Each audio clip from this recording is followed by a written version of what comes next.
Star Children by Ida Bohata. All day long the starry children rest in cradles of the sky, rock to sleep in clouds of heaven, go to bed and don't ask why, till a gentle breeze will reckon time has come to shine away. When it's dark is when they waken, lift the shades and start their day. The Little Star by Anne and Jane Taylor. Twinkle, twinkle, little star, how I wonder what you are, up above the world so high, like a diamond in the sky. When the glorious sun is set, when the grass with dew is wet, then you show your little light, twinkle, twinkle, all the night. In the dark blue sky you keep, and often through my curtain peep, for you never shut your eye till the sun is in the sky. As your bright and tiny spark lights the traveler in the dark, though I know not what you are, twinkle, twinkle, little star. Shooting Star by Ida Bohata. Watch out, little sister, step back or else you're going to drown. For if you lose your footing there, the world will pull you down. Don't worry, I'm not dizzy here, no danger from the height. I'm only thinking that old world still needs my spark of light. Winkin', Blinkin', and Nod by Eugene Field. Winkin', Blinkin', and Nod one night sailed off in a wooden shoe, sailed on a river of misty light into a sea of dew. Where are you going and what do you wish? The old moon asked the three. We've come to fish for the herring fish that live in this beautiful sea. Nets of silver and gold have we, said Winkin', Blinkin', and Nod. The old moon laughed and sung a song as they rocked in the wooden shoe, and the wind that sped them all night long ruffled the waves of dew. The little stars are the herring fish that live in this beautiful sea. Now cast your nets wherever you wish, but never afeard are we. So cried the stars to the fishermen three, Winkin', Blinkin', and Nod. All night long their nets they threw for the fish in the twinkling foam. Then down from the sky came the wooden shoe, bringing the fishermen home. 'Twas all so pretty a sail it seemed as if it could not be, and some folks thought 'twas a dream they'd dreamed of sailing this beautiful sea. But I shall name you these fishermen three, Winkin', Blinkin', and Nod. Winkin' and Blinkin' are two little eyes, and Nod is a little head, and the wooden shoe that sailed the skies is a wee one's trundle bed. So close your eyes while Mother sings of the wonderful sights that be, and you shall see these beautiful things as you sail in the misty sea. Where the old shoe rocked the fishermen three, Winkin', Blinkin', and Nod. Like a Little Star by Ida Bohata. Shining like a little star, thinking like a little star, dreaming like a little star. You too, like a starlet lie, sleeping in the arms of love.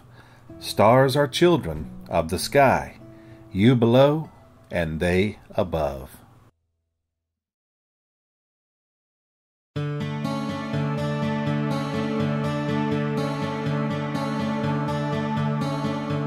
The Gardener by Robert Louis Stevenson.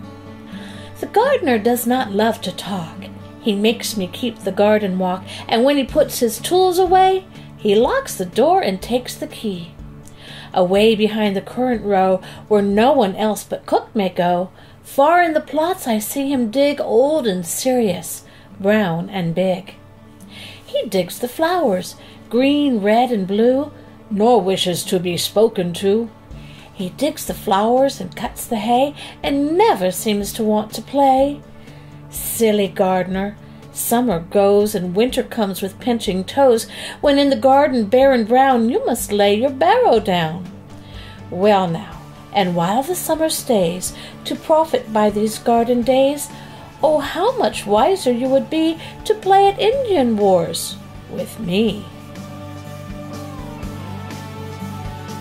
Hens and Chickens by John Carroll. The hen is in the garden, and the chickens are there too. They've traveled far to get here, across the ocean blue. Of course, they do no scratching. The reason is they can't. They're not like other chickens, for they are just a plant. The Flowers by Robert Louis Stevenson. All the names I know from nurse: gardener's garters, shepherd's purse, bachelor's buttons, lady's smock, and the lady hollyhock.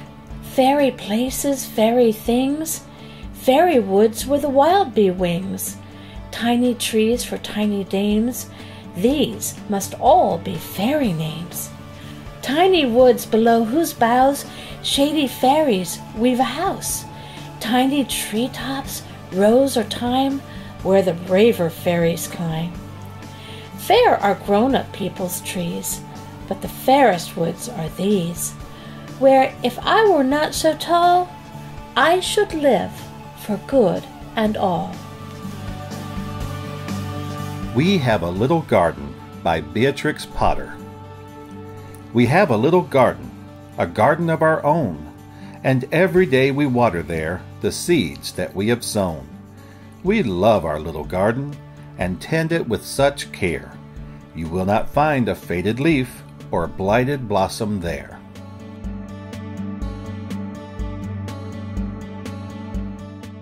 What Do We Plant by Henry Abbey. What do we plant when we plant the tree? We plant the ship which will cross the sea. We plant the mast to carry the sails. We plant the planks to withstand the gales, the keel, the keelson, and the beam and knee. We plant the ship when we plant the tree. What do we plant when we plant the tree? We plant the houses for you and me. We plant the rafters, the shingles, the floors. We plant the setting, the lath, the doors, the beams and siding, all parts that be. We plant the house when we plant the tree. What do we plant when we plant the tree? 1,000 things that we daily see. We plant the spire that outtowers the crag. We plant the staff for our country's flag. We plant the shade from the hot sun free.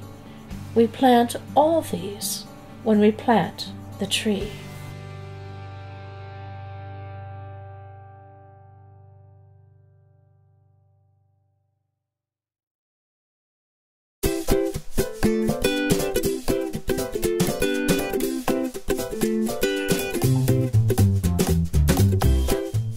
Hickel Me, Pickle Me, Tickle Me Too by Shel Silverstein. Hickel Me, Pickle Me, Tickle Me Too, went for a ride in a flying shoe. Hooray, what fun! It's time we flew, said Hickel Me, Pickle Me, Tickle Me Too. Hickel was captain and Pickle was crew, and Tickle served coffee and mulligan stew. As higher and higher and higher they flew, Hickel Me, Pickle Me, Tickle Me Too. Hickel Me, Pickle Me, Tickle Me Too, over the sun and beyond the blue. Hold on, stay in, I hope we do, cried Hickel Me, Pickle Me, Tickle Me Too. Hickel Me, Pickle Me, Tickle Me Too never returned to the world they knew, and nobody knows what's happened to dear Hickel Me, Pickle Me, Tickle Me Too.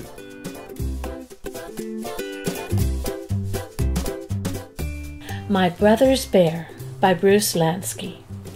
My baby brother has a bear that travels with him everywhere. He never lets the bear from sight. He hugs it in his crib at night. And when my brother's diaper smells, the name of the bear is what he yells, which is a clever thing to do because my brother named him Pooh.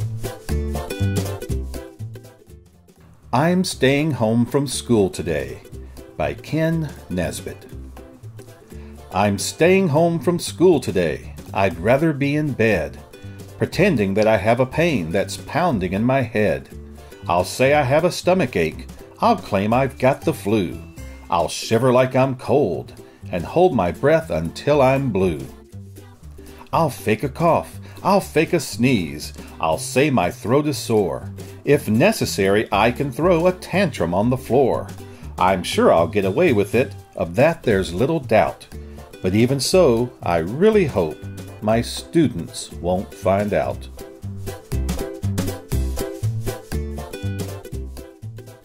Sky Seasoning by Shel Silverstein. A piece of sky broke off and fell through the crack in the ceiling, right into my soup. Kerplop!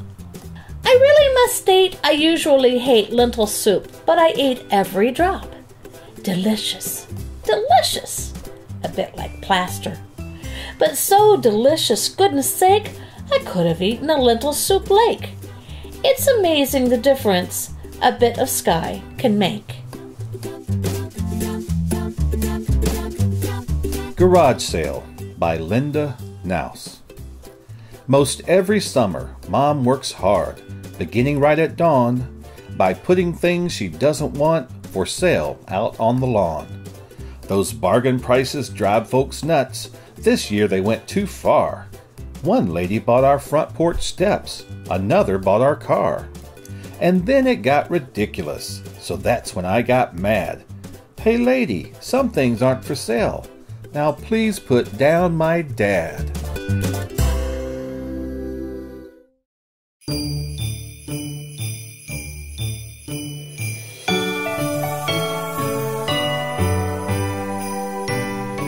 A Visit from St. Nicholas by Clement C. Moore.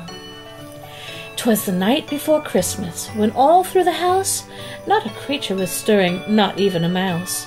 The stockings were hung by the chimney with care, in hopes that St. Nicholas soon would be there.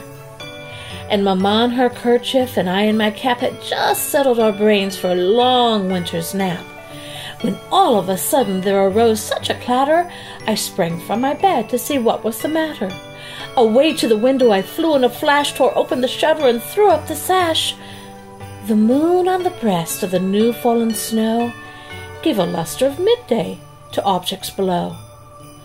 When what to my wondering eyes did appear but a miniature sleigh and 8 tiny reindeer, with a little old driver so lively and quick, I knew in a moment it must be St. Nick. More rapid than eagles his coursers they came, and he whistled and shouted and called them by name. Now Dasher, now Dancer, now Prancer and Vixen, on Comet, on Cupid, on Donner and Blitzen. To the top of the porch, to the top of the wall, now dash away, dash away, dash away all. As dry leaves that before the wild hurricane fly, when they meet with an obstacle mount to the sky, so up to the housetop the coursers they flew, with a sleigh full of toys, and St. Nicholas too. And then in a twinkling I heard on the roof the prancing and pawing of each little hoof. As I drew in my head and was turning around, down the chimney St. Nicholas came with a bound. He was dressed all in fur from his head to his foot, and his clothes were all tarnished with ashes and soot. A bundle of toys he had flung on his pack, and he looked like a peddler just opening his pack. His eyes, how they twinkled, his dimples, how merry. His cheeks were like roses, his nose like a cherry. His droll little mouth was drawn up like a bow, and the beard of his chin was as white as the snow. The stump of a pipe he held tight in his teeth, and the smoke it encircled his head like a wreath.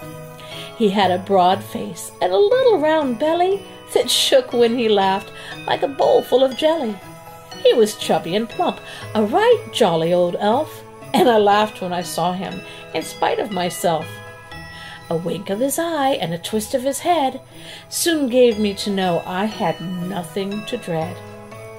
He spoke not a word, but went straight to his work, and filled all the stockings, and turned with a jerk. and laying a finger aside of his nose and giving a nod, up the chimney he rose. He sprang to his sleigh, to his team gave a whistle, and away they all flew like the down of a thistle. But I heard him exclaim ere he drove out of sight, "Happy Christmas to all, and to all a good night."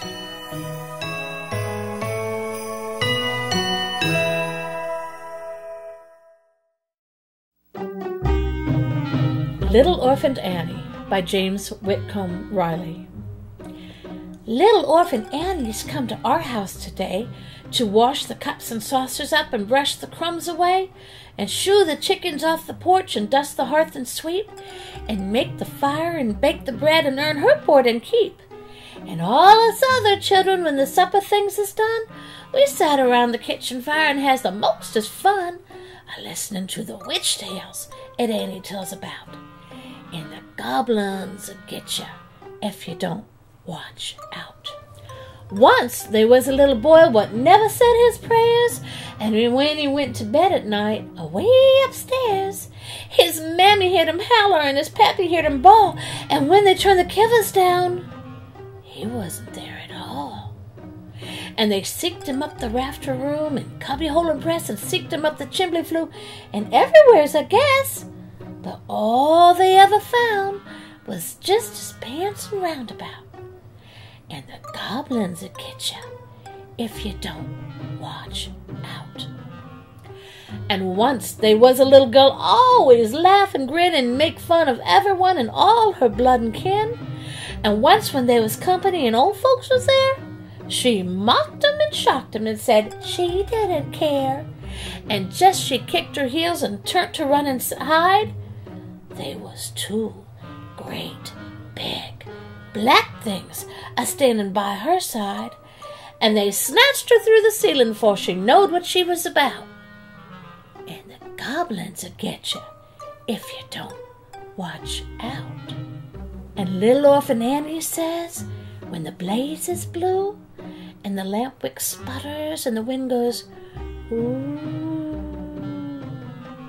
and you hear the crickets quit, and the moon is gray, and the lightning bugs and dew is all squinched away, you better mind your parents and your teachers fond and dear, and cherish 'em that loves you, and dry the orphan's tear, and help the poor and needy ones that clusters all about, or the goblins will get you if you don't watch out.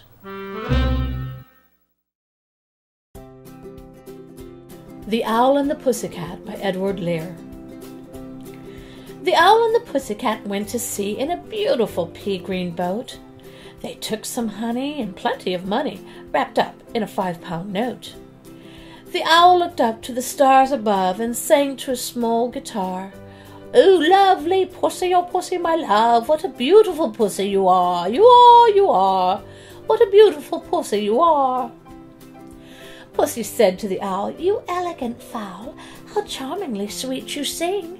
Oh, let us be married, too long we have tarried. But what shall we do for a ring?" They sailed away for a year and a day to the land where the bong tree grows, and there in a wood a piggy-wig stood, with a ring at the end of his nose, his nose, his nose, with a ring at the end of his nose. "Dear pig, are you willing to sell for 1 shilling your ring?" said the piggy. "I will." So they took it away and were married next day by the turkey who lives on the hill.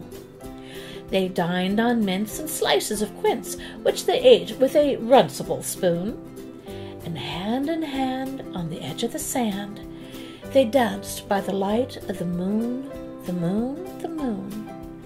They danced by the light of the moon.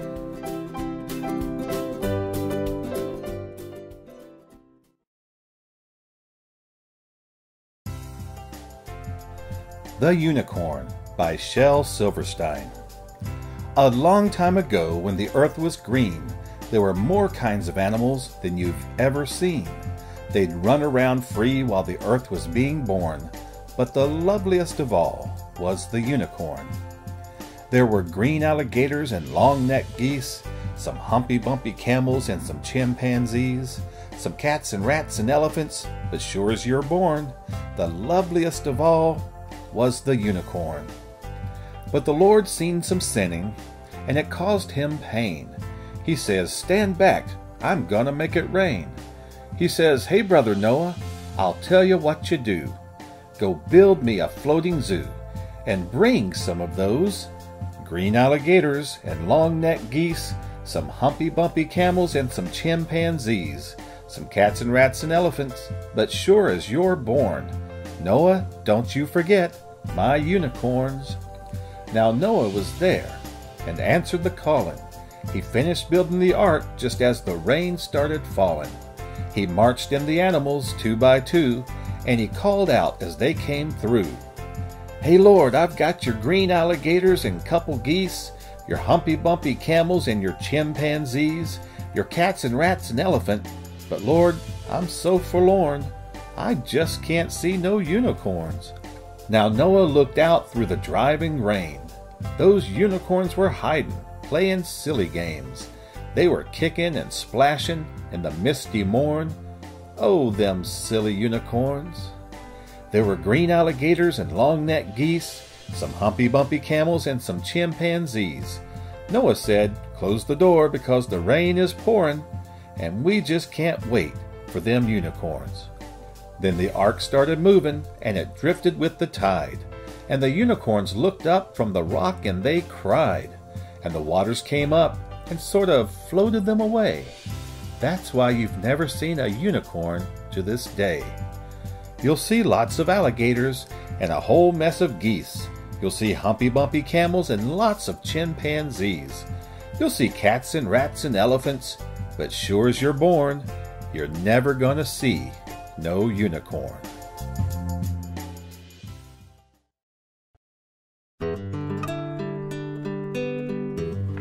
You Are Old, Father William, by Lewis Carroll. "You are old, Father William," the young man said, "and your hair has become very white, and yet you incessantly stand on your head. Do you think, at your age, it is right?" "In my youth," Father William replied to his son, "I feared it might injure the brain, but now that I'm perfectly sure I have none, why, I do it again and again." "You are old," said the youth, "as I mentioned before, and have grown most uncommonly fat, yet you turned a back somersault in at the door. Pray, what is the reason for that?" "In my youth," said the sage, as he shook his grey locks, "I kept all my limbs very supple by the use of this ointment, 1 shilling the box. Allow me to sell you a couple." "You are old," said the youth, "and your jaws are too weak for anything tougher than soot. Yet you finished the goose with the bones in the back. Pray, how did you manage to do it?" "In my youth," said his father, "I took to the law and argued each case with my wife, and the muscular strength which it gave to my jaw has lasted the rest of my life." "You are old," said the youth.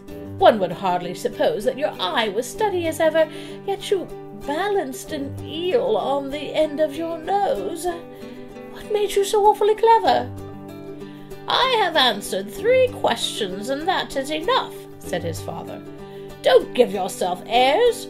Do you think I can listen all day to such stuff? Be off, or I'll kick you downstairs."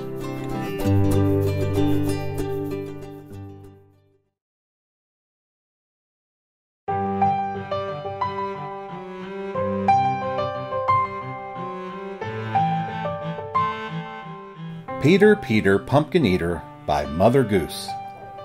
Peter, Peter, Pumpkin Eater had a wife and couldn't keep her. Put her in a pumpkin shell, and there he kept her very well.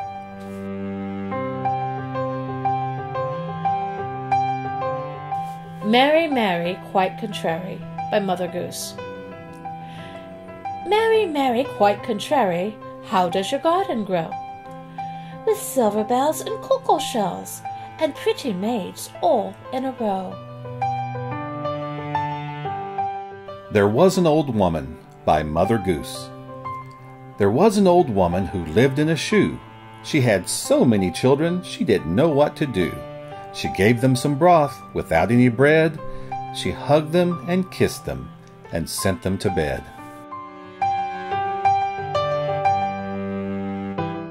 Jack and Jill by Mother Goose. Jack and Jill went up the hill to fetch a pail of water. Jack fell down and broke his crown, and Jill came tumbling after. Up Jack got, and home did trot as fast as he could caper, to old Dame Dob, who patched his knob with vinegar and brown paper. Hickory Dickory Dock by Mother Goose. Hickory Dickory Dock, the mouse ran up the clock. The clock struck 1, the mouse ran down. Hickory Dickory Dock.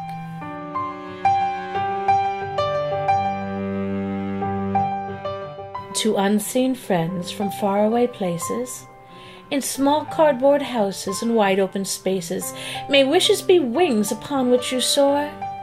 May love take you places never dreamed of before.